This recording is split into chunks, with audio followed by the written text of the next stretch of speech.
it's good that, although I couldn't be there physically this time, but on the other hand, it's good that we are on this online platform where so many people across the world can take advantage. So as somebody was saying, thanks to Sushmita Di, Kunalda, Hari, and other volunteers also who are making this possible. Let me start with a chant. Om Asato Ma Sadgamaya Tamaso Ma Jyotirgamaya Mrityurma Amritam Gamaya. Om Shanti Shanti Shanti. Om, lead us from the unreal to the real, lead us from darkness unto light, lead us from death to immortality.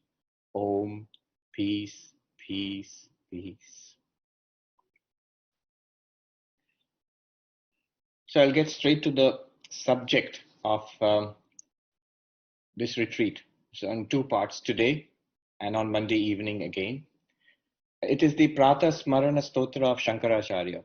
A hymn in just 3 verses.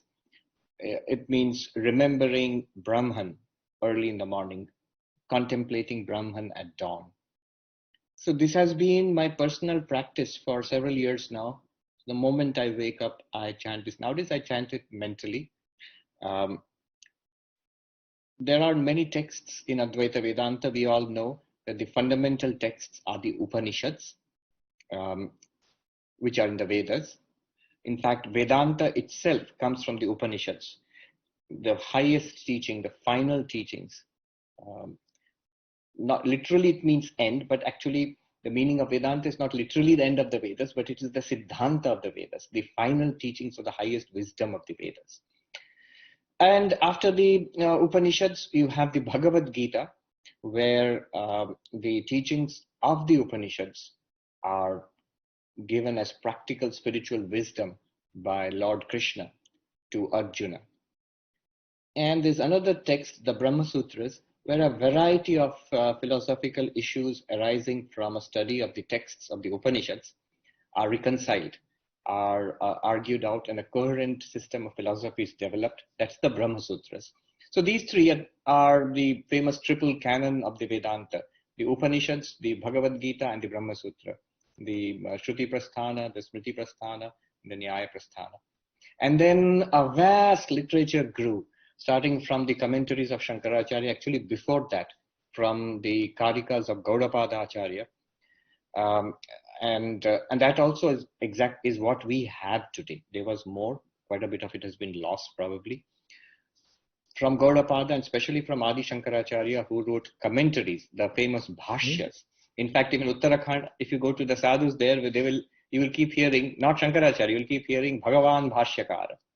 Bhagavan Bhashyakara is Adi Shankaracharya, the Lord commentator. So his commentaries on the Upanishads, on the Brahma Sutras, Bhagavad Gita, and a series of texts called Prakarana texts, which he wrote. They are sometimes basic, sometimes advanced texts like Upadesha Sahasri, texts like Viveka Chudamani, texts like Atma Bodha, Aparoksha Anubhuti, Vakya Vritti, and a whole range of stotras, hymns. Many of the hymns which are popular are hymns to gods and goddesses, to Saguna Brahman. But there are some hymns, stotras, which convey the essence of the entire teaching of Advaita Vedanta in beautiful poetry and in a very brief compass. So the most famous of them we know is Nirvana Shatakam. We all know Chidananda Rupaha Shivoham Shivoham, that's there. A lesser known but a very beautiful hymn is the Pratah Smarana Stotra, which we are going to talk about. Only 3 verses, meant to be repeated or chanted early in the morning. The entire philosophy of Advaita Vedanta is compressed into these 3 verses, and all direct pointers to the truth about ourselves. So I think there are some who have not yet muted their. One second. Okay. So it points directly to the truth about ourselves, that we are Brahman. At this point, I'll ask Hari to play this Pratah Smarana Stotra. There are different versions available online. This is a simple and very nice version. Let's start by hearing the stotra itself. Hari? Hari?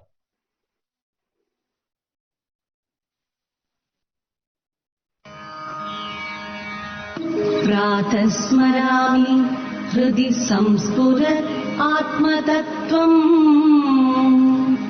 Satchit Sukham Paramahamsagatim Turiyam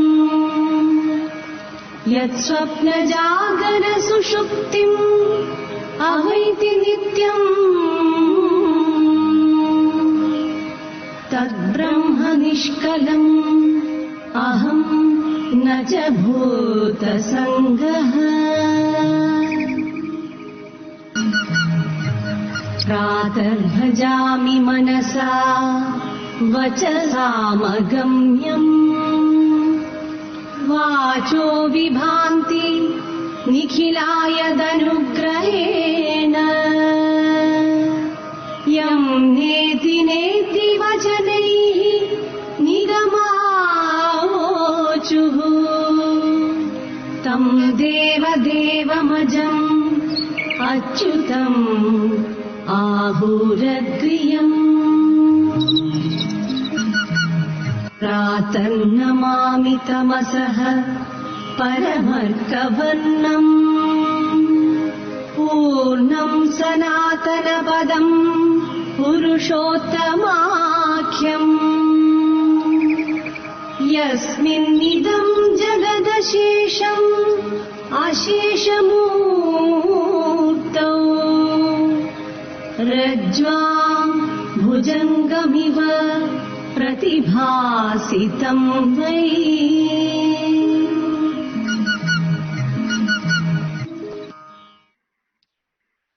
Very nice. Together with special effects, you can hear the birds chirping and they're giving the impression of dawn. Can you all hear me? Yes, clearly? All right. So that's the first verse. Pratah Smarami Hridi Sangsfurat Atmatattvam Satchit Sukha Swarupam Paramahamsagatim Turiyam Yat Swapna Jagara Sushuptam Aveti Nityam Tad Brahma Nishkalamaham Nacha Bhuta Sanghaha.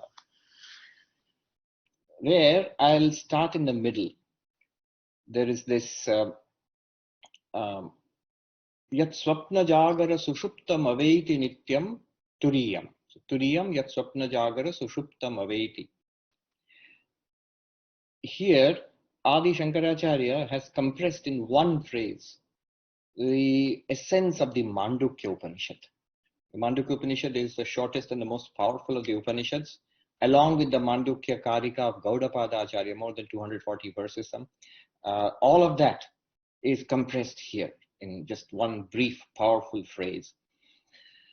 What is the method of realizing our true nature is given here.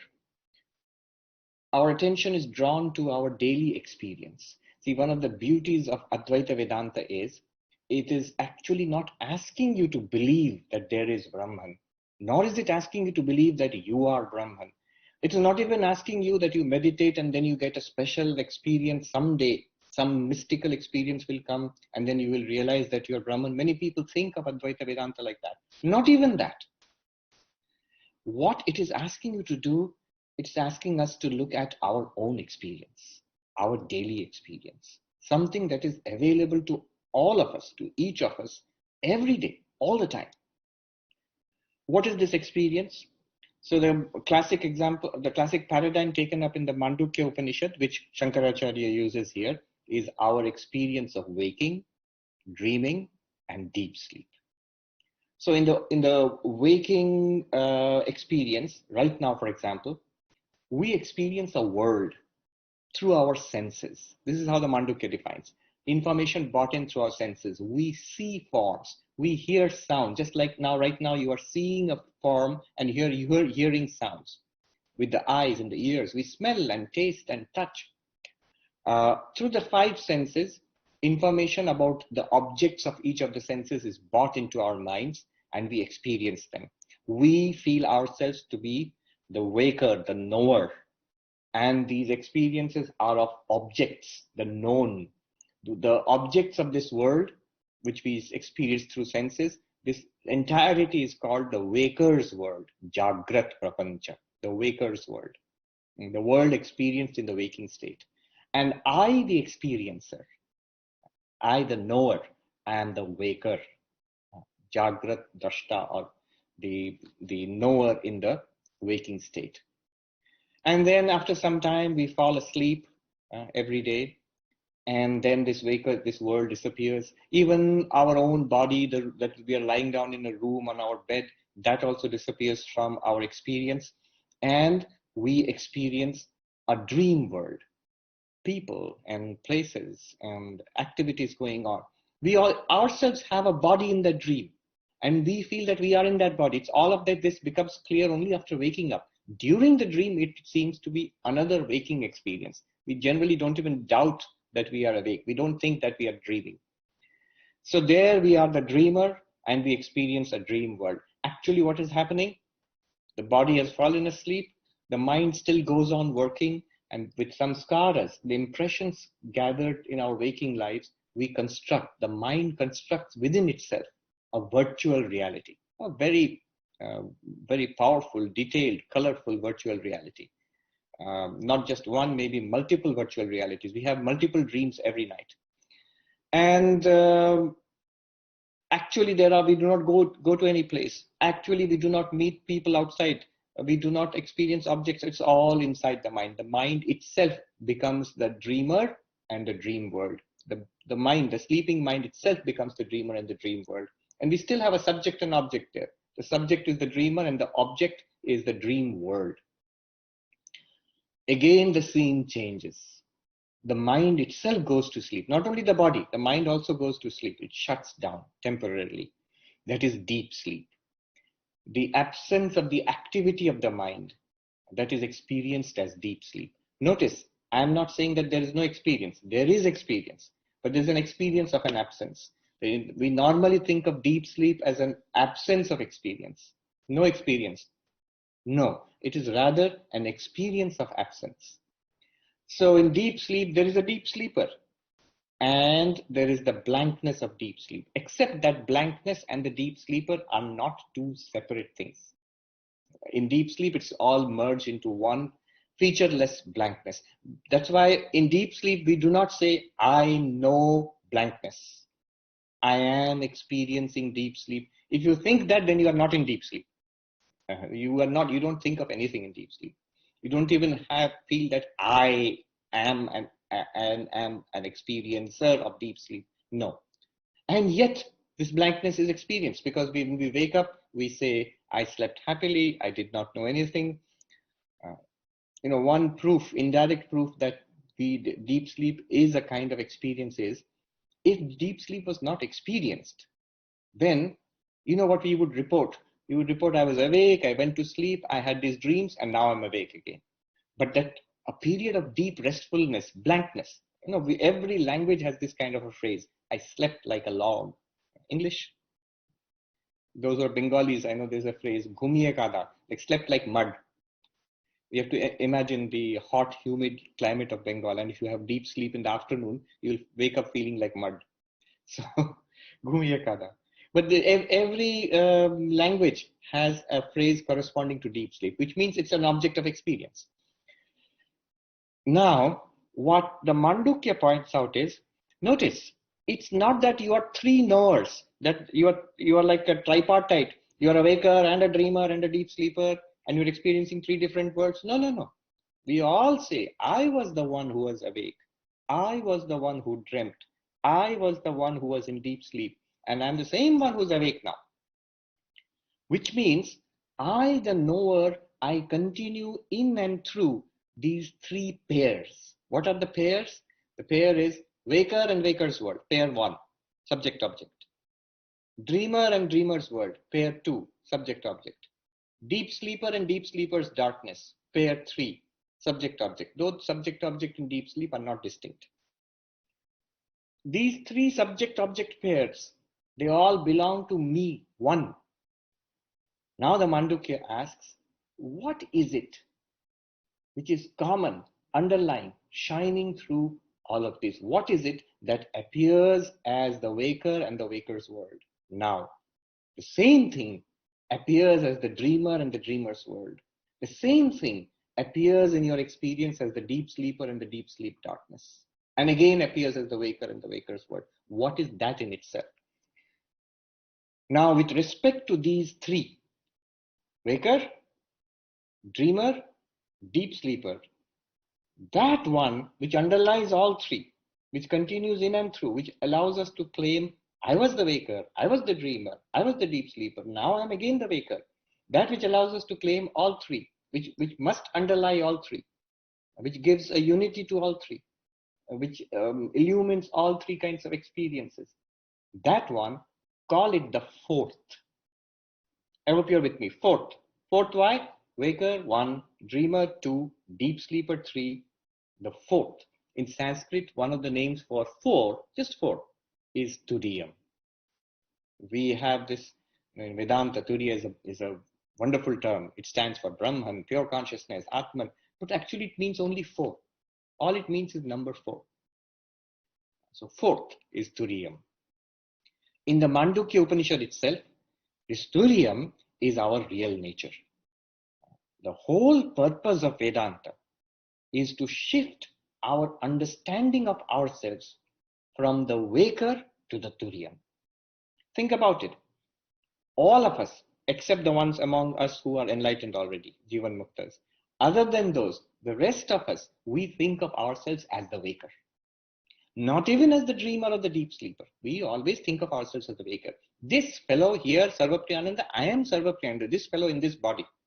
Now you are dreamer, yeah, that's just an imagination. When I, Sarvapriyananda, go to sleep, I imagine myself as the dreamer, but the reality is I am the waker. Deep sleeper, yeah, when I, the waker, fall asleep, that's what you're calling deep sleeper. But I am actually this person called Sarvapriyananda. In this body, in this time, in Manhattan here, located here, with this background, with this kind of a life story, this is who I am. This is called waker. Changing the identification, our understanding of ourselves from the waker to the fourth. This is Advaita Vedanta. Let me repeat that. Changing the identification, let's put it this way, changing the reference of the I. When I say reference of the I, what do I mean? When I say keys, that's a word. It refers to this object, keys. When I say glasses, that's a word. It refers to this object, glasses. When I say I, what does it refer to? What does it refer to? It clearly refers to, in most of our cases, it refers to this person, the waker. What Advaita Vedanta wants us to do is to change the reference from this body, mind, this person to the Turiyam. The Turiyam is also here. That fourth is also here. Just like the first, second, and third, the fourth is also here. We are tied up with the first. We don't give importance to second or third, dreamer or deep sleeper. But the fourth is what is, we don't know about it. It's not obvious to us. That is what the Upanishad is teaching us. Often people are confused about the Mandukya Upanishad. They say, oh, it is about sleeping, dreaming, deep sleep, waking, dreaming, deep sleep. No, actually Mandukya is not interested in waking, nor in dreaming, nor in deep sleep.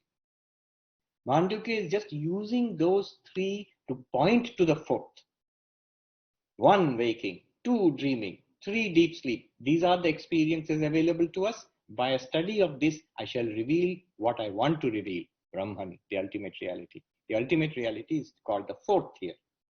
So to change the identification of the I, from I, this fellow Sarvapriyananda, to I am Turiyam. This is Advaita Vedanta. Now in the 7th mantra of the Mandukya Upanishad, this Turiyam is spoken about in a very grand, I think the most important Vedantic text is the 7th mantra of the Mandukya Upanishad. Most powerful and most important. I mean, it's my favorite, definitely. So what is this Turiyam? How do we understand it? The 7th mantra of the Mandukya Upanishad says, Nanta pragyam na bhish pragyam na ubhayata pragyam na pragyana ghanam na pragyam na pragyam adrishtam abhyavaharyam agrahyam alakshanam achintyam abhyapadeshyam ekatma pratyasaram prapanchopashamam shantam shivam advaitam chaturtham manyante sa atma savigneyaha. Don't worry, I'll explain very quickly. See, this is just one word of one verse in the Pratah Smarana Stotra. So much is packed into it. What is this Turiam then? You're telling me that I am not this person. That's a stunning thing to tell me, because everything in my life is based on the fact that I am this person. Now you're telling me, no, this is just the surface of your true identity. So what is my true identity? Nanta pragyam, you are not the dreamer. Okay, I know, I am the waker. Na bhaish pragyam, no, you are not the waker. Then I'm the deep sleeper. Na pragyanaganam, you are not the deep sleeper. Something in between. Often people ask when we talk about Mandukya, why only waking, dreaming, deep sleep? There are other states.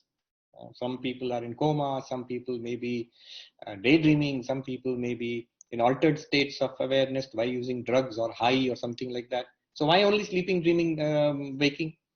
One reason is that waking, dreaming and sleeping are the states available to all of us. All of us do not go into coma daily, luckily. All of us are not high daily, luckily.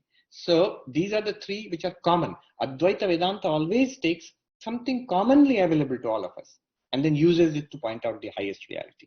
So these three are common. But Upanishad takes cognizance of the fact that there may be other states. There are other states. So na ubhayata pragyam, nothing in some in-between state. No, that is also not Turiya. Then no consciousness like a stone. No, that is also not Turiya. Then are you talking about God? Oh, you're talking about God, omniscient, all-knowing, pragyam. Shankaracharya comments there that at once knowing the entire universe. We have little knowledge. God knows everything, omniscient. So is that Turiya? No, we're not even talking about God. We're talking about something more profound than God here. So look, now he has negated the three knowers: waker, dreamer, deep sleeper. No, Turiyam is not those three. Then the three knowables. What are the knowables? Waker's world, dreamer's world, deep sleep world. Waker's world is the gross world, sthula jagat, sthula prapancha, physical world. Dreamer's world is the subtle world, the world of thoughts, feelings, imagination, constructed of mind. And deep sleep world is called the causal world, not casual, causal, bijavastha, from which everything else comes. Why is it called causal? In what sense is it causal? In what sense is it the seed? Because all the waking, you can look at it this way, all our waking experiences, all our dream experiences, finally they fall silent and merge into blankness of deep sleep. So why do you say merge? They're just gone. They're not gone. Because you wake up, everything comes back again. So it's all merged in there. When it's merged, not distinguishable, that's called the seed state. Another word, karanavastha, the causal state. So there are three. Jagrat is thula, gross. Swapna is sukshma, subtle. And sushupti is karana, causal. Now these three are also denied. He says, agrahyam, adrishyam. It's not something that you see, hear, smell, taste, touch. Agrahyam, it's not something that you can grasp by your sense organs, not motor organs. You cannot walk to it. This Turiya, can I go on a pilgrimage to Benares or Makkah or Jerusalem? No, you cannot walk to Turiya. Can I grasp Turiya? Let me tell a funny story that once there was a brahmachari many years ago in one of our ashrams. I was there at that time. So this brahmachari was what you might call extremely serious. He wanted to realize God right now. And he was sort of overstraining himself. So the Swami in charge, he pointed out, see, this boy is so eager to realize God, over serious. In Bengali, he used a phrase, Ekkuni Brahma ke dhore felbe. Like he's going to catch hold of Brahman just like that. Right now, with his hands, he's going to grasp Brahman. You cannot do that. Agrahyam. By your hands, you cannot grasp Brahman. By your feet, you cannot walk to Brahman, and so on and so forth. None of the motor organs can catch hold of Brahman. So can we infer Brahman? Alakshanam. No, you cannot infer. Our knowledge is not only pratyaksha knowledge. We use inference. Most of science is inference based on data. Data is gathered by pratyaksha or by instruments, and based on that, you have hypothesis, you test it and get knowledge. That is called anumana. Can you infer Brahman? Can you make some deductions and understand Brahman? No. Can you even speak about Brahman? No. Abhyapadeshyam. Another word is abhyavaharyam. It is not amenable to any kind of use. Everything else is usable. Brahman is totally useless. That's why I say the most useless subject is what Advaita Vedanta talks about, our own real self. What is usable? That which is within the realm of Maya, which has some purpose to serve. Brahman is beyond causality, therefore beyond any use, though it is the foundation of all use. Anyway, so abhyavaharyam. Then, can you speak about it? No, you cannot. No words. But we are using words. There is something else going on here. The whole philosophy of language involved in Advaita Vedanta, which we will see in the next, on Monday evening, because the next verse talks about that in detail. Why language cannot deal with this reality. Then it is abhyavaharyam, alakshanam, abhyapadeshyam. You cannot use language. Achintyam. You cannot conceive of it. All thoughts appear in the consciousness, which is Brahman, but thoughts themselves cannot objectify it. What can you think about? At the most, you can think about the waking world, or you can think about the inner world, which comes in dreams or in your thoughts. When you come to Sushupti, mind itself stops, and that which transcends, witnesses Sushupti also. How can the mind think about that? So mind cannot think about it. Achintyam. No way of knowing about it. Ekatma pratyasaram. There is one way of knowing about it. If you follow this I sense, the sense of I which we are having, that points to Brahman. That takes you to that our reality, which is Turiya. That's why Shankaracharya in the first line he says, Hridi sangsfurat atma tattvam. Daily in the morning when you wake up, your first thought is I. So this I sense, ekatma pratyasaram, which means the atma pratyaya, this cognition of the I, of the self, which is continuously going on. When you look inside, I am there. Whether you voice it or not, whether you think about it or not, you are there as the knower of all experiences. Is that Brahman? No.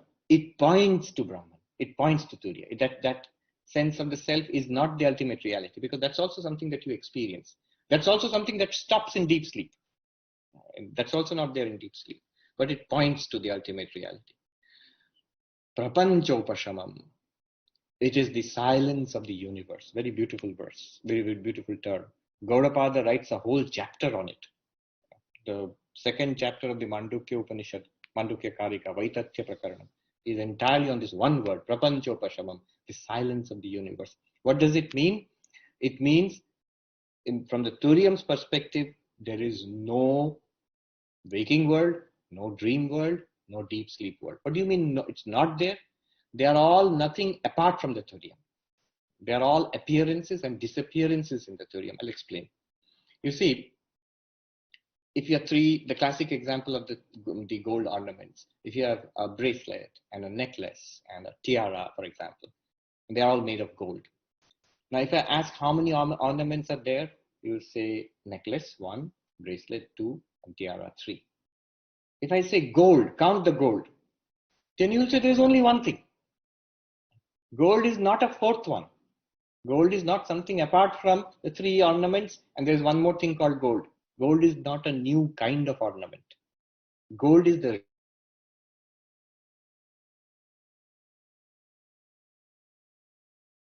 bracelet. Similarly, in Turiyam, there is no separate thing called a waking world. There is no separate thing called a dream world. There is no separate thing called a deep sleep world. They are all appearances, mithya. That's called prapanchopashamam. Shantam, that is the end of all sorrows. Shantam means dukkha nivritti. All sorrows are in the waking world. All sorrows are in the inner world of the dreams. And the bija, the seed of all sorrows, is still there in deep sleep. So sorrow is there in karya karana, in the karana prapancha, in the sukshma prapancha, and the sthula prapancha. But that which underlies them, there is no sorrow there. Your real nature is absolutely free of sorrow. Shantam, Shivam, it is auspiciousness, it is total fulfillment. Ananda Prapti, your real nature. Advaitam, non-dual. Other than that, there is nothing else. There is no second reality apart from it. How do you know? How you are just now, you said it is the fourth. If 1, 2, 3, 4, now you're saying Advaitam, not even 2. If not even 2 is there, how can fourth be there? Turiyam is fourth, you said. See, it's like the gold and the ornaments example. If you count the gold, then how many are there? Only one. If you count the ornaments, 1, 2, 3. Necklace, bracelet, tiara. If you count gold, only one, gold. Because necklace is also gold, bracelet is also gold, tiara is also gold. Similarly, so from gold perspective, Advaitam, there is no second ornament apart from gold. From Turiya perspective, Advaitam, there is no waker, dreamer, deep sleeper. There is no waking world, dream world, deep sleep world, and no causal universe, subtle universe, gross universe, apart from Turiyam. When you count Turiyam, you can count only one without a second, Advaitam. Chaturtham manyante, people think it is the fourth. Upanishad says, people think it is the fourth. With respect to waker, dreamer, deep sleeper, henceforth. But actually, waker, dreamer, deep sleeper, are they realities? No. They are appearances of one Turiya. So one actor acts as Raja Harishchandra, and then as Emperor Akbar, and then as as Prithviraj Chauhan, a different. How many are there? So there are 3 characters: Akbar and Prithviraj Chauhan and Harishchandra. But if you count the actor, how many are there? There's only one. Because the actor is all 3 characters. Those 3 characters have no reality apart from the actor. Similarly, Turiyam is the great actor. Daily, you are the greatest Oscar-winning actor ever. And you play the movie of your life. So, the Turiyam is Advaitam. There is no second reality apart from it. Chaturtham Manyante. People think it is the fourth. Sa Atma. So what are we talking about? All this high philosophy. Sa Atma, that's you. That's your real nature. You are not just this waker. That's you. Sa Atma. Then what do we have to do? Sa Vigyaha. That has to be realized. So this whole thing, look at the words, Yat Swapna Jagara Sushuptam Aveti, which illumines. Aveti means knows, illumines, witnesses. What does it witness? Jagara, the waking world. It becomes the waker and knows the waking world. It becomes Swapna. It becomes the dreamer and knows the sleep world, whatever you dream about. And then it becomes the deep sleeper and experiences the blankness of deep sleep. Sushupti. Nityam. It is the one unchanging. Waker comes and goes, replaced by dreamer.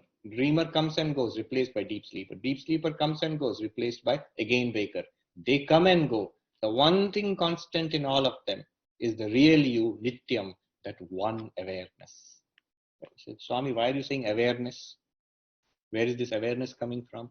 Aveti, illumines, shines.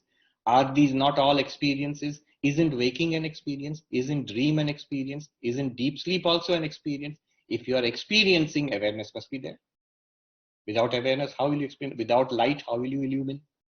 So there is awareness, and that is the nature of Turiyam, but it is Nityam. It does not come and go. Bodies come and go. Waking world objects come and go. Everything was one way, and then coronavirus, everything is another way now.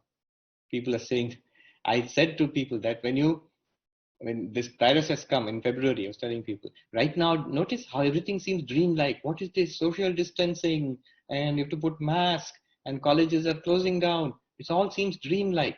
Our whole real world is becoming dreamlike. And I said, now it's dreamlike. Within few months, what you call the real world, that will become dreamlike. The world without social distancing, the world of mass gatherings, the world of free international travel, all that will become like a past history now. See, all it comes and goes. Vast changes are taking place. Not only in the world outside, in our daily lives, all the time, waking, dreaming, and deep sleep are cycling back and forth. That's the story of our day, every day. But Nityam, you are the one consciousness, the one witness of this drama. Nityam. That is called Turiyam. Look at the word Turiyam, fourth. Turiyam means fourth. So this is what we truly are. Now look at the words. Pratah Smarani. In the morning, Pratah. The first thing you do in the morning. Smarami here, Smarami literally means remember. But this Turiyam, do you have to remember whom do you remember or what do you remember? Something that is not in front of you, you remember. Oh, the world without social distancing. I remember those days. That's not there now, but that was there in the past. What you experienced at one time, which is not there in front of you now, you say, I remember that. I remember him or her, which is not being experienced now. But actually for Brahman, for Turiyam, it's not like that. Turiyam is ever present. It is the only thing that is ever present. So when you say Smarami here, I don't remember actually. It's being pointed out to me. Look, you are this. Right now, the moment the dreams have gone and you have come into this waking world, use this moment. In the Bhagavatam, it is there. In the junction between dreaming and waking, Brahman can be realized. Every day in the morning, as the waking world becomes clear, as the dreams fade away, notice one entire world is disappearing. Another entire world is coming in its place. Na ye sach, na wo sach. Neither this is real, nor that is real. Then what is real? You, the seer of these two worlds, you are real. I will not repeat the story of Janak Raja. I have repeated too many times. So you remember that story. What is real? Is the dream which I dreamt? So is that real? No. When this is real, that's what we normally think. Oh, now I have woken up to reality. No, Advaita says this is also not real. Both of them depend on you, the consciousness. They have no existence apart from you, the consciousness. So they are appearances and disappearances in you, the consciousness. Ridhi Sangsphurad Atma Tattvam. Ridhi means in the heart. In Vedanta, always remember, heart does not mean physical heart. It means the core of our antakarana, our inner being. All our thoughts, feelings, emotions, ideas, perceptions, the internal being. What do I mean by internal being? Not physically internal. Remember, if you go physically inside the body, what will you get? More body. Same flesh, blood, bones. Not physically internal. Internal in a subtle sense.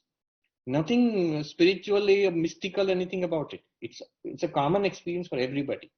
We are not just this physical body. Right now, in every one of us, a mental movie is playing. Thoughts, feelings, emotions, ideas, questions, desires, like it, bored, interested, planning for the future, anxiety about this and that. This is your internal world. That is called antakarana. Mind, intellect, memory, ego. The core of that inner person. That means my innermost core, Hridhi. Shankaracharya says, Buddhi Guhayam, in the cave of the intellect. In that what happens? Sangsfurat, flashes. When? All the time. What flashes? Atma Tattvam, Atma, the self, the sense of self, the most common basic denominator of our existence. I am. I am. Then I am this man. Then I am sleeping in the bed. I just woke up. Then I am in Manhattan. I am this person. All those things come later. First thought is I am. Now in that Atma, there is Tattvam. Tattvam means reality. Apart from all the appearances, there is an underlying reality. So for example, bracelet, necklace, tiara. These are names and forms. What is the Tattvam there? Gold. Example.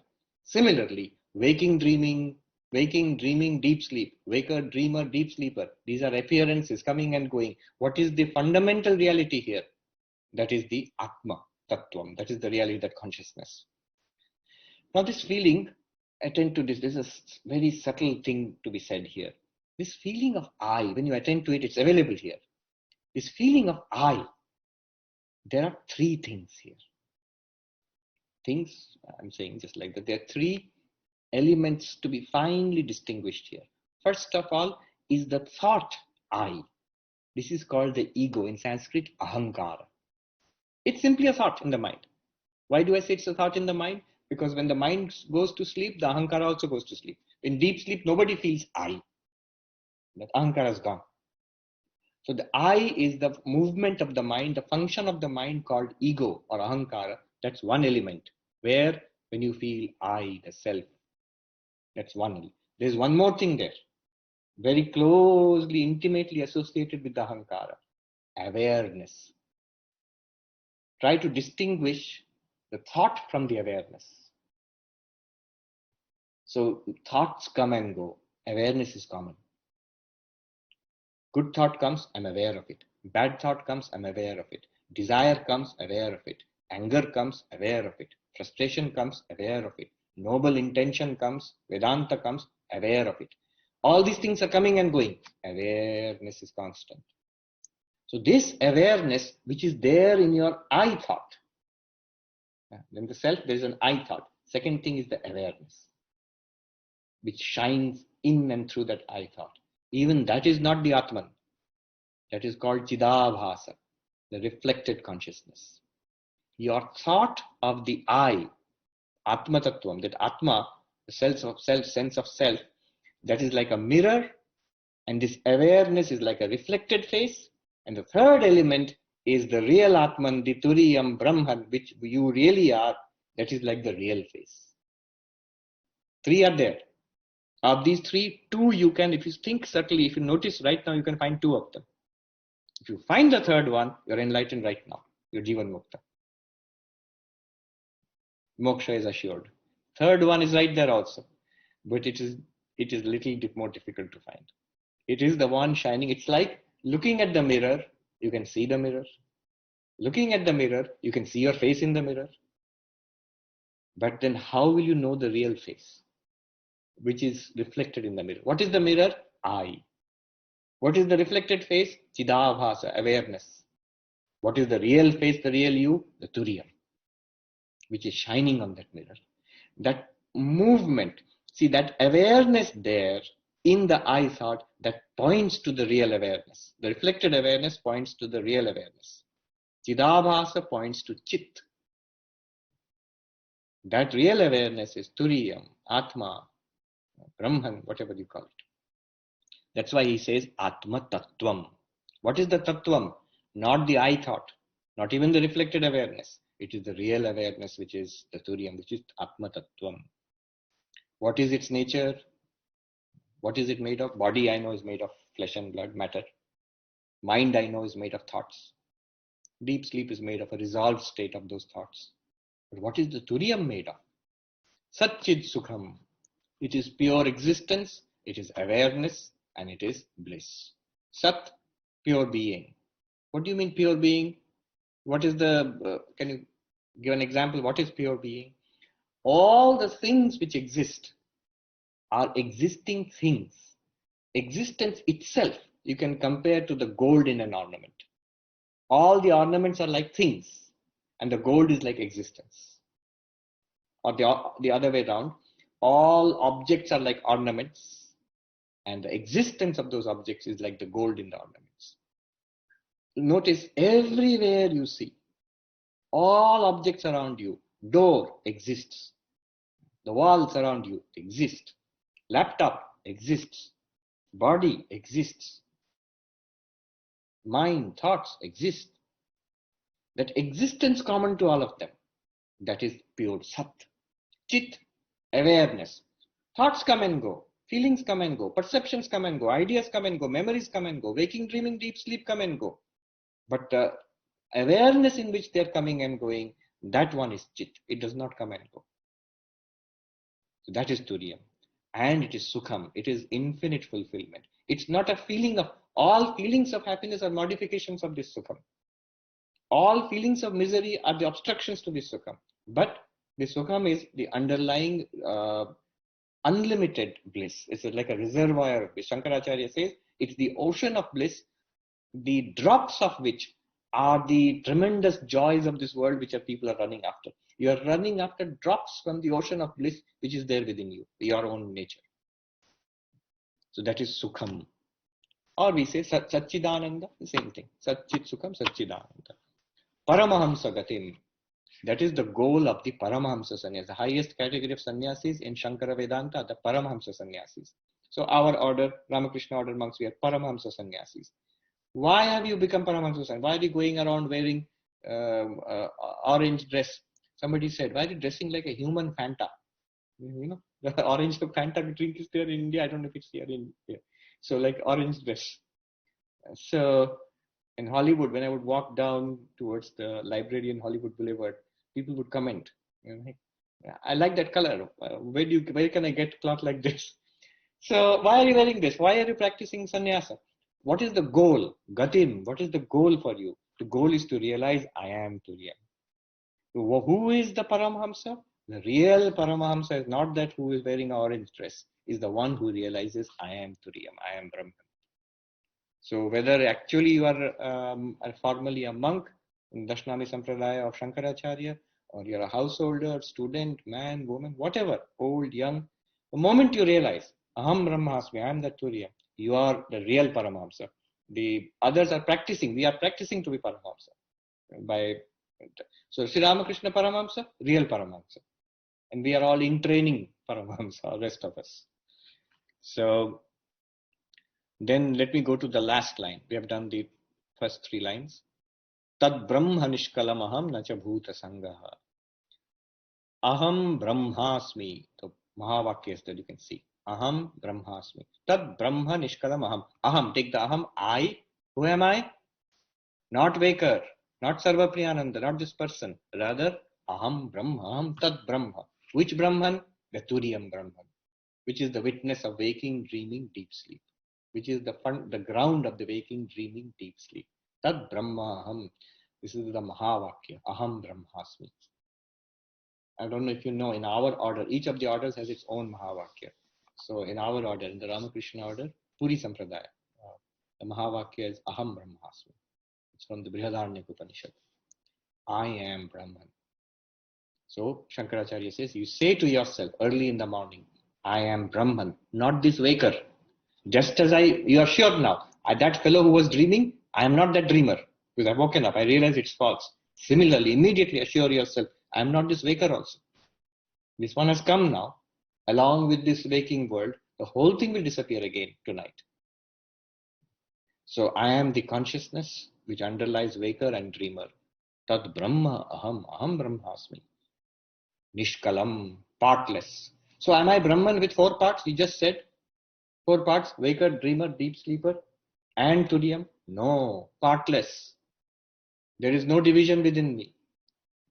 Why? We just said 4 are there.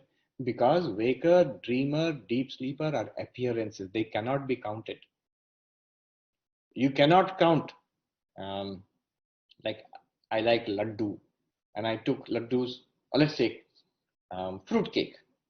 So I took 3 pieces of fruit cake in my dream, and when I woke up, I took 1 piece of fruit cake.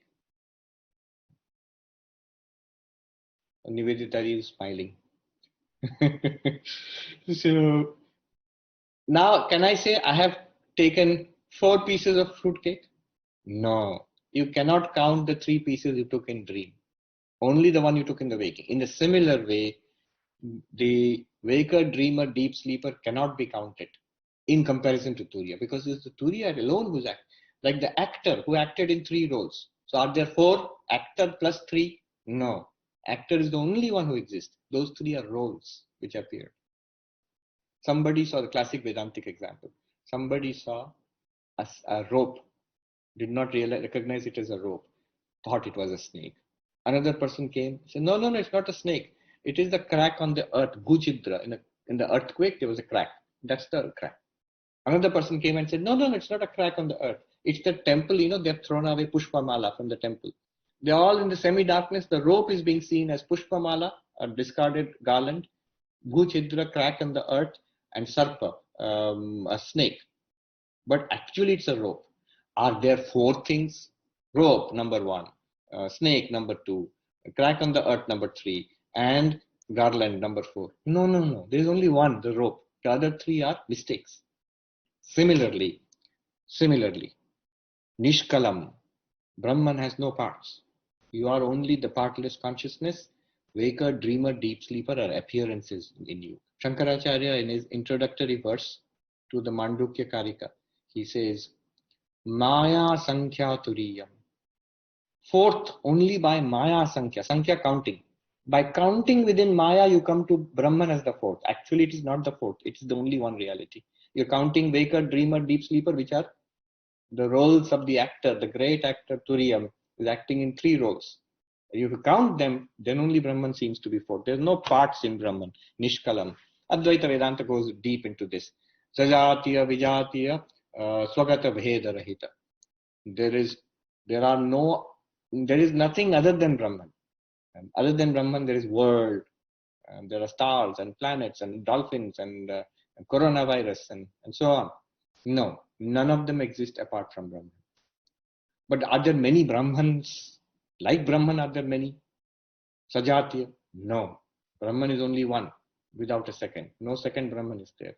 All right. But within Brahman, are there divisions?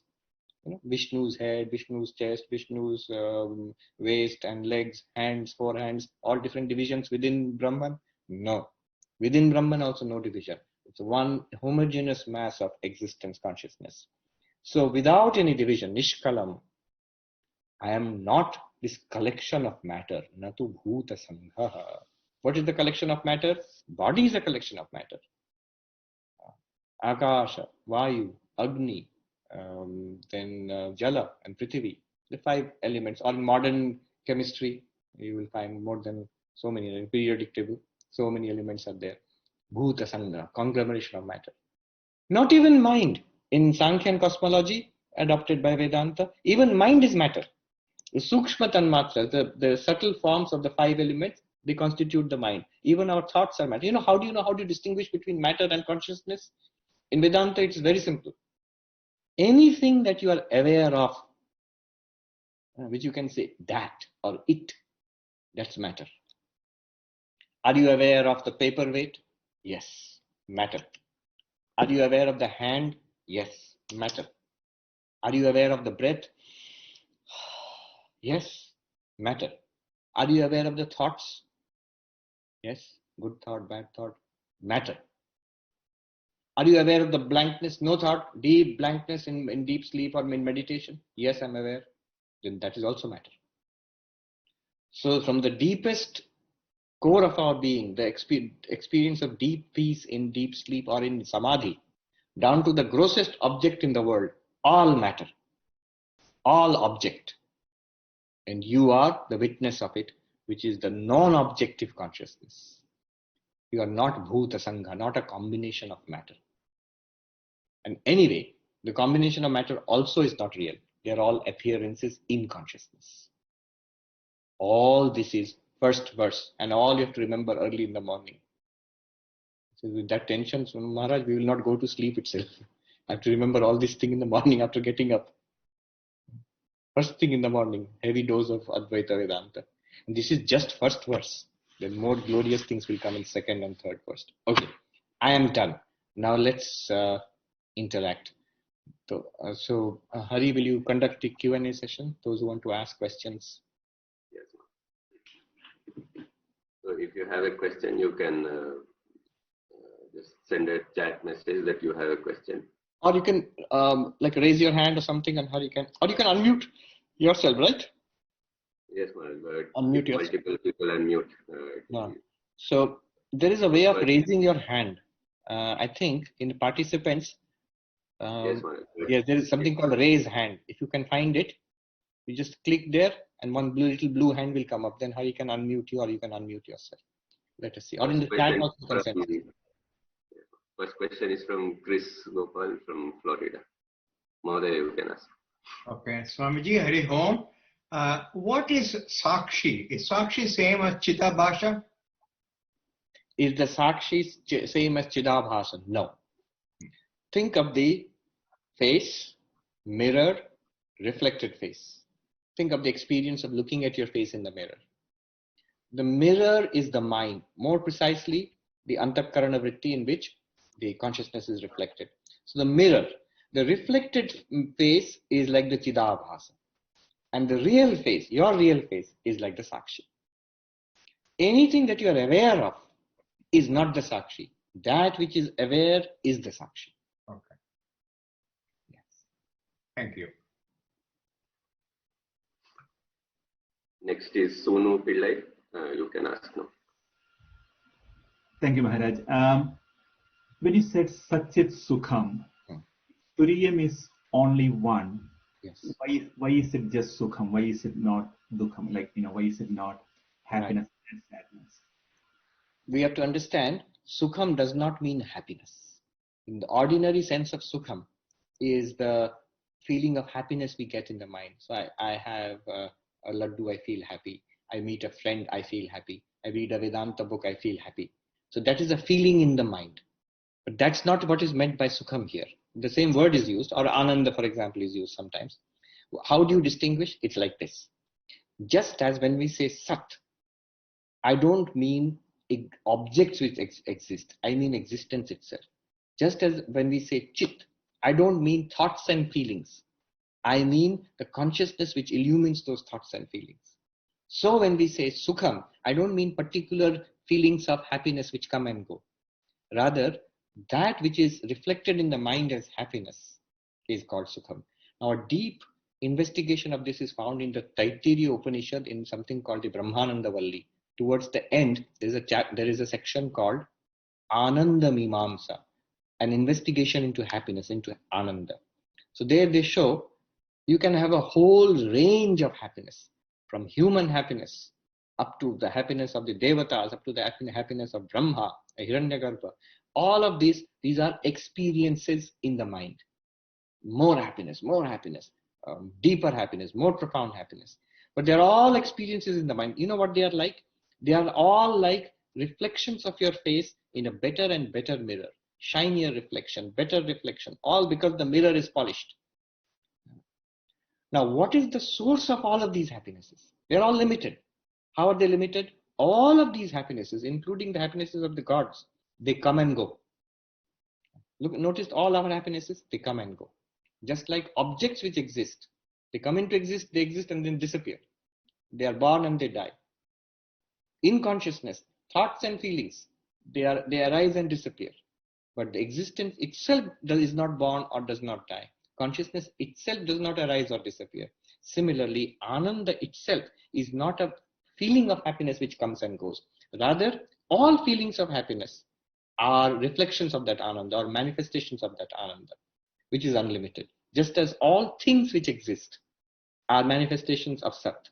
All experiences in consciousness are manifestations of consciousness.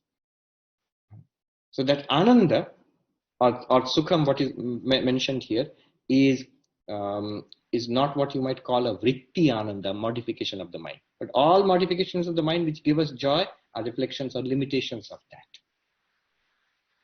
Thank you. Yes. Next is from Archana. Yes. Go ahead, Archana. You have to unmute yourself. Yeah. Swamiji, is this whole journey about polishing that mirror so that the real self can be reflected or experienced about? No. The whole journey is the real self is already reflected. Now you have to use the reflection to trace out your real self. It's like you're in front of a mirror and your face is being reflected there. Now you've completely forgotten your real face and your whole life is now the mirror and the reflected face there.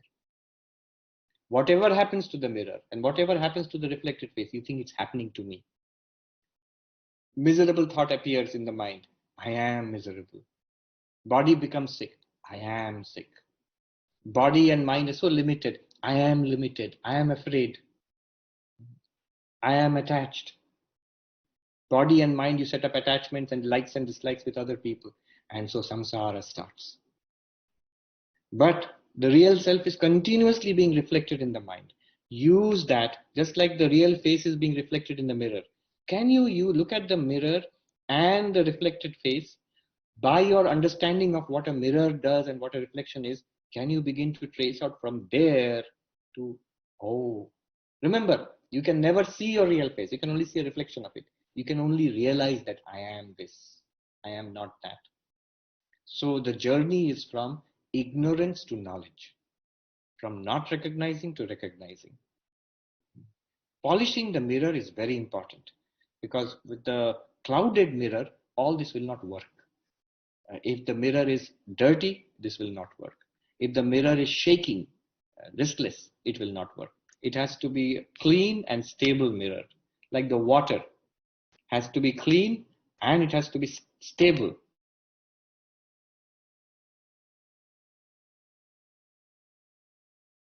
Like the pure mind, which is purified by karma yoga. The concentrated, the stable mirror, the stable water is like the concentrated mind, which you achieve by Raja Yoga, by meditation. And then this knowledge becomes very easy and very effective. Swami Tyaganandaji's blog for this week is also directing towards who you are. It's very profound, the blog that he wrote this week. Yes. Thank you. The deepest, the solution to all our problems, the fastest, most direct, most powerful, lasting solution to all your problems is to realize this thing. Yeah. Naveen.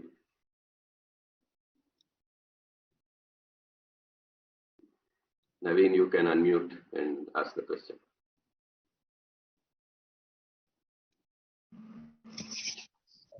Swamiji, can you hear me? Yes, I can hear you. You're a voice without form. Thank you. So, the one question I have, why it is so difficult to describe the Ethereum, the fourth stage, because that's you're saying is present in all of us. And how's the experience look like when you're in Ethereum stage, or the one you say is all the time present, or the fourth stage? Why is it so difficult to describe it? You know, we say that language cannot describe it. Why not? We'll see in the next class tomorrow. The second verse talks about that. Why is it so difficult to describe it? The reason is description depends upon thinking and language, thought and language.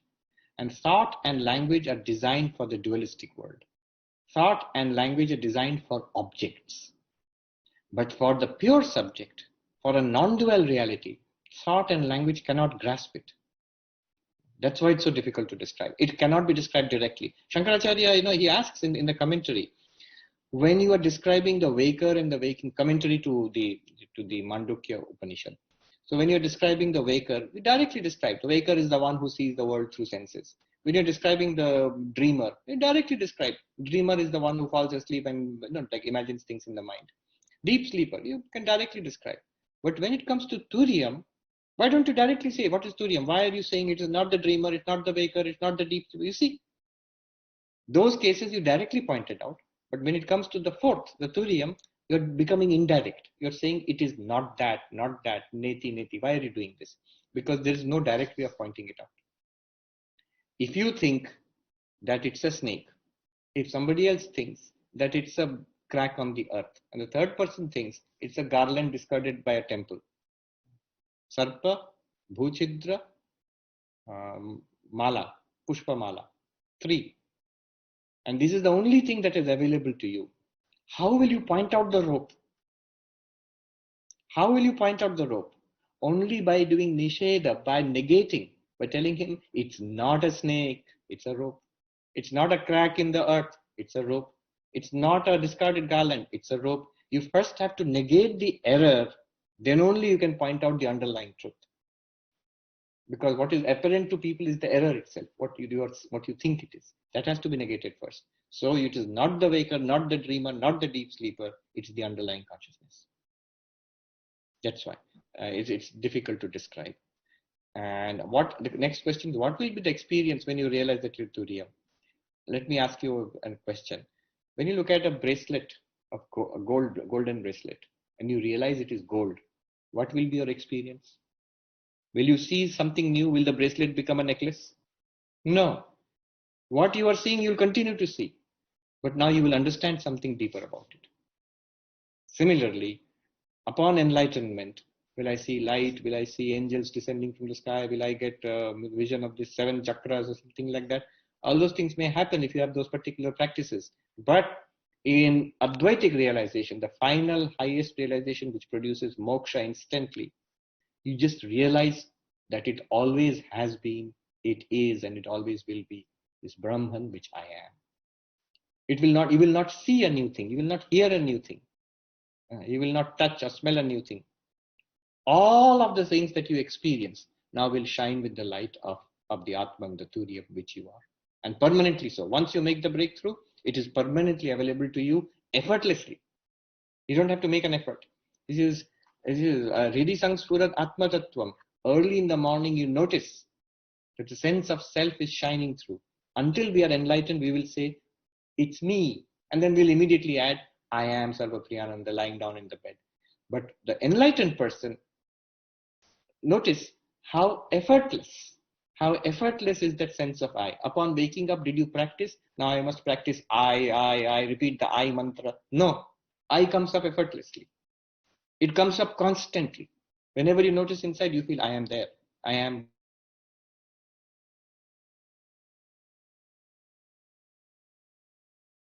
Ability of Brahman. No practice is necessary at that point. It's always there. Thank you, Swamiji. Next is SM. Don't know the name. You can unmute and ask.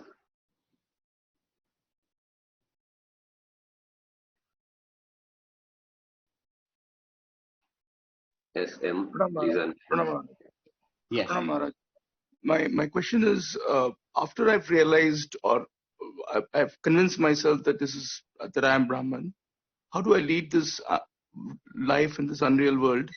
How does it change my perception? What will be the test to actually convince myself that I've realized Brahman?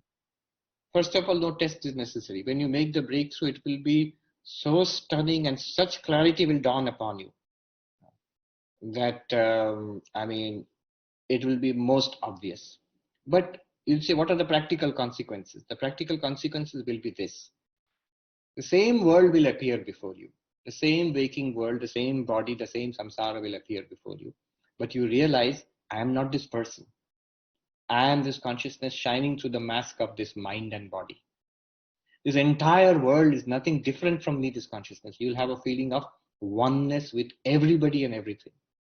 You will notice this entire drama of your life is a tiny, inconsequential thing in the grandness, in the grandeur of your being. This drama of your this little life, which is everything for us, is actually then suddenly will be of very little consequence to you.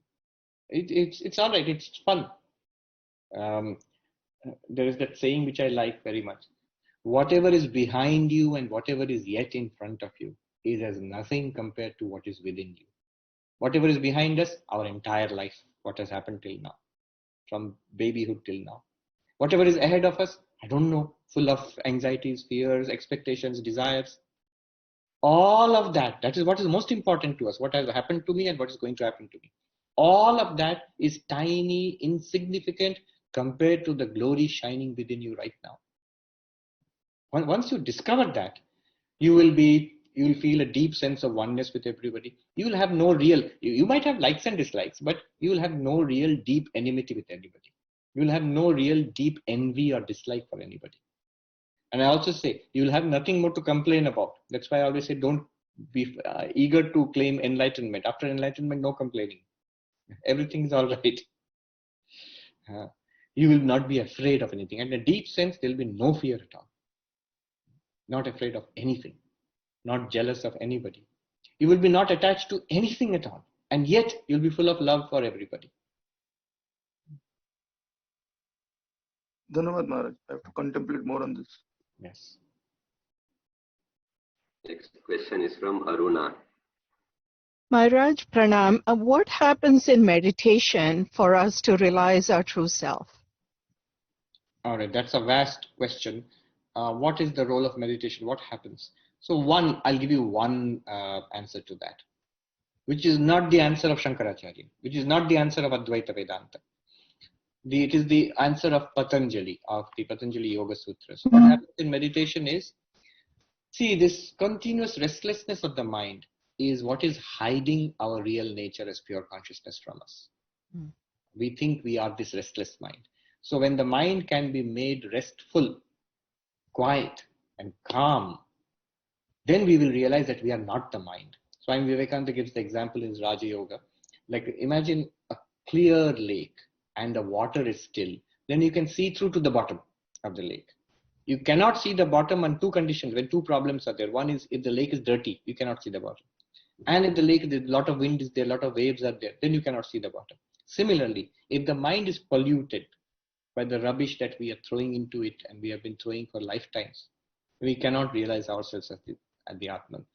A polluted mind only presents itself. The thickness is so much that that's the only thing that appears to us. And a restless mind, if it's a lot of thoughts are coming and going and fast, there will be no occasion, no opportunity, no window of opportunity to see through this restlessness into the calmness, the eternal calmness underneath it. And in our case, unfortunately, both conditions are nicely satisfied. It is impure and it is restless. That's why it's difficult for us. So Patanjali says you have to purify the mind and calm it down. Yoga chitta vritti nirodha. Yoga is actually the cessation of the restlessness, turbulence of the mind. Tada drashtu swarupe avasthanam. At that time, what happens? The witness consciousness, sakshi, purusha, becomes very clear in its real nature. Vritti sarupya mitaratra. Otherwise, it becomes mixed up with the movements of the mind. Yogic approach. Shankaracharya would say, for children. His approach is different. He's saying, you are asking in what form the mind should be there for you to realize that you are Turiyam. It's like asking in what form the ornament should be there for you to realize it is gold. Any form? Restless mind, peaceful mind, meditative mind, inquiring mind, happy mind, desirous mind. You say, this is too much. No. That is the position taken by Advaita Vedanta. But practically, we must say that Patanjali knows where the shoe pinches, like where we fall short, he knows very well. It is no use saying that desirous mind, angry mind, there itself you will realize you are Brahman. It is true, that's also Brahman, nothing other than Brahman. But if we are serious about realizing God, realizing our true nature, Swami Vivekananda's approach, meditation, knowledge, devotion, and service all have to go hand in hand. This is the safest and most wholesome path that I have come across in all my studies. Thank you, Maharaj. Thank you, Maharaj. Thank you. Hari, should I take this opportunity to read through the chat at least quickly? Do you mind telling us the story of Raja Janak? Okay, next time if you have time and if you remember, on Monday you tell me, I will tell the story. Now we don't have the time. Then, Swamiji, what is the experience of Turiyam? That also we just talked about. If I realize I am Brahman, SM asks, for this private, okay, from SM to everybody. So if I realize I am Brahman, then how am I supposed to live in this unreal world? That we also answered just now. Meditation also we have just answered from Arundhati. Okay, Madan Batra asks, how do we go beyond the philosophical understanding that I am Turiyam? Okay, good question. You see, at this point, after listening to these things, we get this feeling, I just heard some clever stuff, very intellectual, very nice philosophy. But it's philosophy, my life hasn't changed. And the program will be over, I'll just go back to my old life. So the question is, how does this philosophical understanding, how do we go beyond that and realize that I'm Turiyam? In Advaita Vedanta, what is said is this philosophical understanding deepens into realization. The process is Shravana, Manana, Nididhyasana. You keep listening to these Vedantic teachings.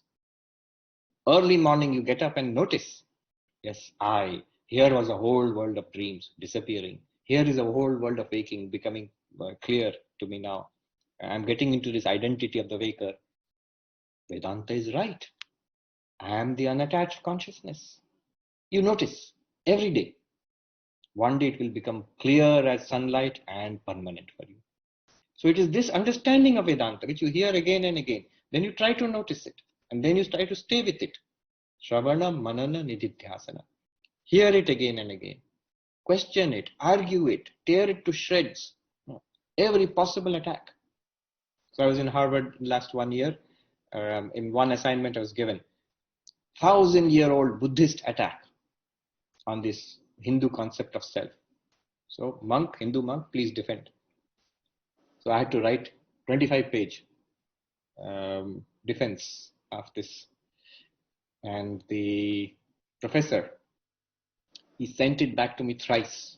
First time he sent, what do you think this is? Vedanta talk. This is Harvard University. Defend. Everything must be given, you must give reasons for everything.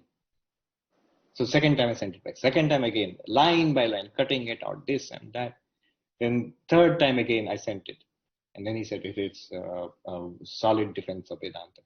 He's one of the world's leading experts on Tibetan Buddhism, very close to Dalai Lama and all. Yeah.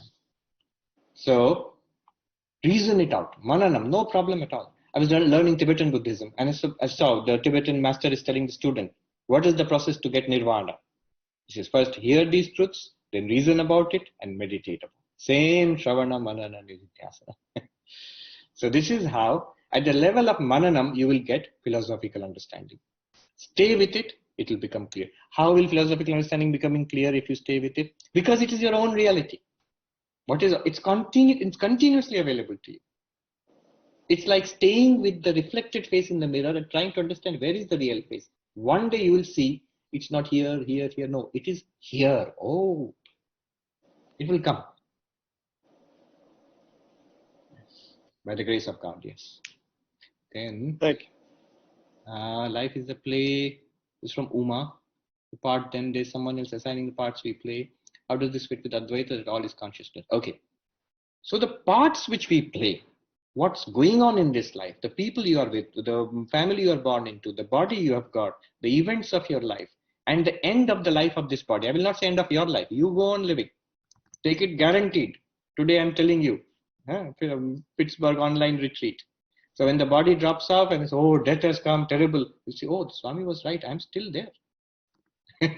So we'll still be there. There's no doubt about it. Now, but this whole drama, who is the director? So that's where Ishvara comes in the Advaita framework. We are jivas, the same pure consciousness Turiya, limited to one body and mind. We play the role of jivas, which is called the Samashti and Vyashti in Vedanta. So Samashti, the totality of all, Swami Vivekananda says, the only God that Vedanta knows is the sum total of all souls. So the totality of all our subtle bodies and the Jivatman, all together, that is called, at the subtle level, at the gross level, it is Virat, the subtle level, it's Hiranyagarbha, and at the highest causal level, it's Ishvara. What about me? You are beyond, you are in some way greater than God, because you are the reality of God also. The reality of this person is Turiyam, the reality of God also is Turiyam. That's what you are. How do we know the reflection is reflection of Atman? First of all, you know it as a reflection. Then it must be reflection of something. That thing you have to trace out.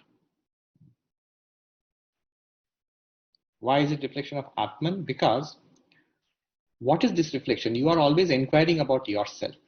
So first you start with the body, then you go deeper into thought, deeper into the I concept, from the I concept into awareness. What are you inquiring at every stage? I, the Atman. What is my self? So the final answer you will come to is that awareness which shines in the I, the ego. That awareness is a reflection or is an appearance of the real awareness, which is Chit. Then that must be the reality of the Atman. Okay. Is there no I-ness in Turiya, or sense of I-ness means that it's not Turiya? Is there no, this is Santosh is asking. I-ness in Turiya, the sense of I-ness is still a function of the mind. When you're talking about I, all this talk about even Aham Brahmasmi, who is saying it? Mind is saying it. You say, then isn't it against Vedanta? Vedanta says Aham Brahmasmi is the realization. Yes, But the realization is expressed just as when you say, I am happy. When you say, I am happy. Actually, who is saying it? Tongue, voice box, lungs. Does it mean that lungs are happy? Does it mean voice box is happy? Does it mean tongue is happy? No.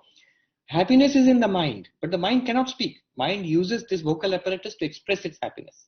Similarly, Turiya is pure consciousness. It does not think. Thinking is the job of the mind.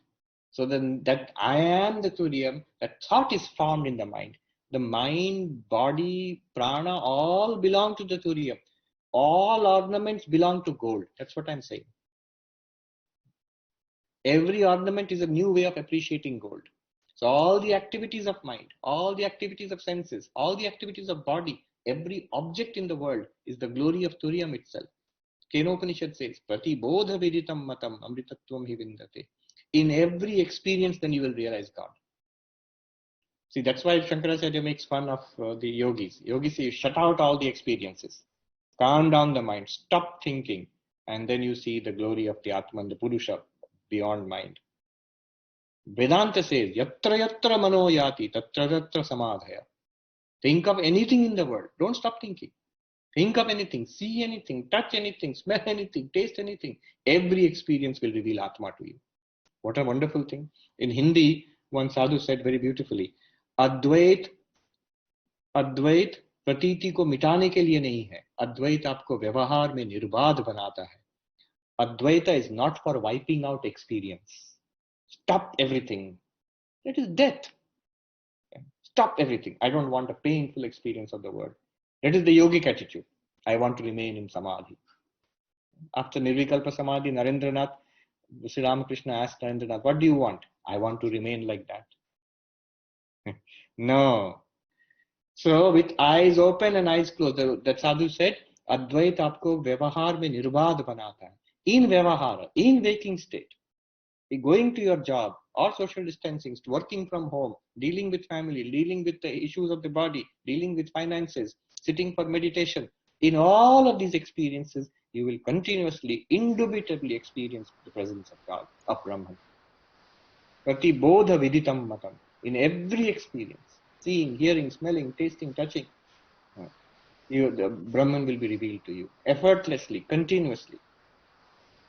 So, Amritatvam, then only you realize, then only you become immortal. So, yes, I forgot where I started. So let's go. That's, I think that is, yeah. Alright, there is one question from Rohit in the chat itself, that does jnana come first or does bhakti come first? And does bhakti lead to jnana or the other way around? Both. Somebody asked Swami Vijnananandaji, disciple of Sri Ramakrishna. In Belur Math he was sitting, so devotees had come. And so they asked, so are bhakti and jnana different or are they same? Then Vijnananandaji asked the devotees, you discuss among each other. So one took the side of bhakti, other took the side of jnana, and they could not come into any kind of conclusion, knowledge and devotion. Then finally they asked Swami Vijnanananda, what do you say? He says, as paths they are different, but what they lead to is the same thing. Another great sadhu, a non-dualist, many years ago, who was an Advaitin, obviously on the path of knowledge, he was asked in Hindi, Gyan badi hai ya bhakti badi hai? Which is greater, jnana or bhakti? They thought he will say jnana. He immediately said, bhakti badi hai. Bhakti is always greater. And they said, then what is jnana? If bhakti is greater, then what is jnana? And he said, jnana mein bada chota nahi hota hai. In jnana there is no higher, no lower. So if you want to see the glory of something, the jnanis are very happy to concede, bhakti is glorious. But in jnana it is all the same. Now, does jnana lead to bhakti? Yes. If it's a mature jnani, Gita also says, after realizing Brahman, real bhakti will come.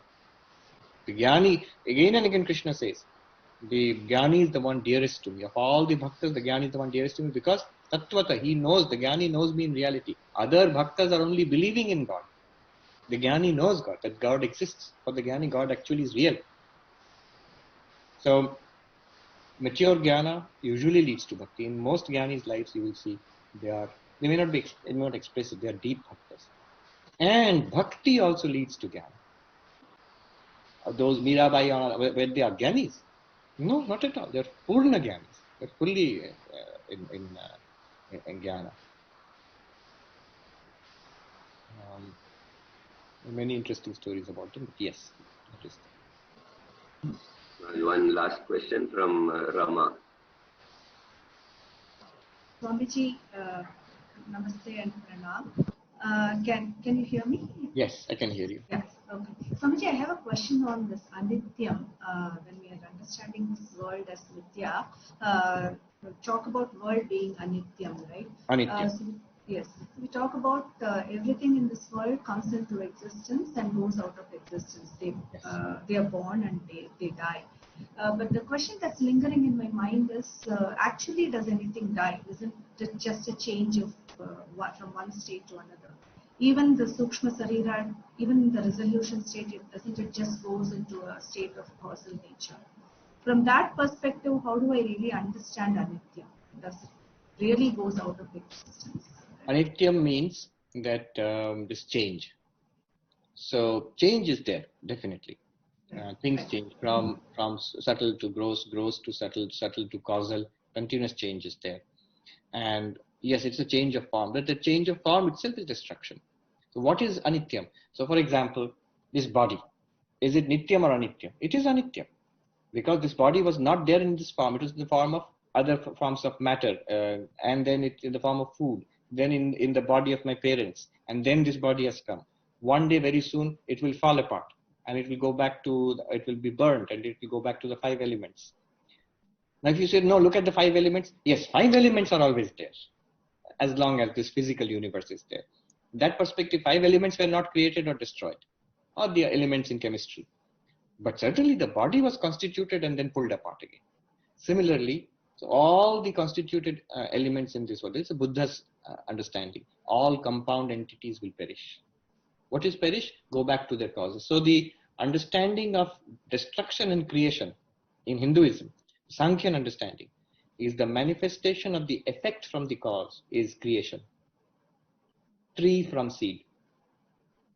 The resolution of the effect back into the cause is destruction. Seed into tree again. Pot into clay again. Wave into water again. That is destruction. You see, in that sense, some cause becomes effect, effect becomes cause, that is creation and destruction. So nothing is permanently destroyed there. But forms are coming and going continuously. But the causal state is something which is there, right? Eternally there? No, again, that is also not there. There also you will see the causal state. Does it have any existence apart from Brahman? Or is it an appearance in Brahman? Is the causal state ultimately real? No. It is like if you say a seed gives rise to the tree, or water gives rise to the waves, and then waves go back into water. But the whole thing is being seen in a dream. So actually there is no water, there is no wave, there is only the dreamer's mind. In the same way, there is only Brahman. From Brahman perspective, there is only Brahman. There is no cause, no effect also. So Karya Karana Vilakshana Brahma. Brahman is apparently it's the cause, but actually ultimately not even the cause. In Aparoksha Anubhuti at the end, Shankaracharya explains this very well with the example of a pot, clay and pot. So at first you're given a pot. Then you're told, no, pot is not the reality, it is the effect. The reality is the cause, clay. Okay? Where is the cause? You see the pot everywhere, the cause is there. There is the clay in the top, bottom, middle. Then you realize it is clay through and through. There is no separate reality called pot. So pot is an appearance in the clay. It's a name and form given to clay. There is no second reality apart from the clay called pot. Just see, if you take the clay away, no pot will remain. So therefore, the effect is mithya. Pot is mithya compared to the clay. Right? Then what will happen is, then you will say, but then the cause is real, right? The clay is real after all. The cause is real. But if effect is mithya, then why will you call the clay a cause? What is it a cause of? The causality of the cause is lost. Karanatvam tato gachet, Shankaracharya says. The causality of the cause is lost. What remains? Clay alone remains. Neither cause nor effect. Brahman appears as the cause of this world because we think the world is real. The moment we realize world is an appearance, the causality of Brahman is lost. When you think of world, Brahman appears as God. When you realize the world is false, the God nature of Brahman is lost. Ishwaratva is lost. Brahman remains. But it is no longer the cause of the world. Very good. There was one question which I missed earlier. It's from Pukhraj. Please unmute and ask.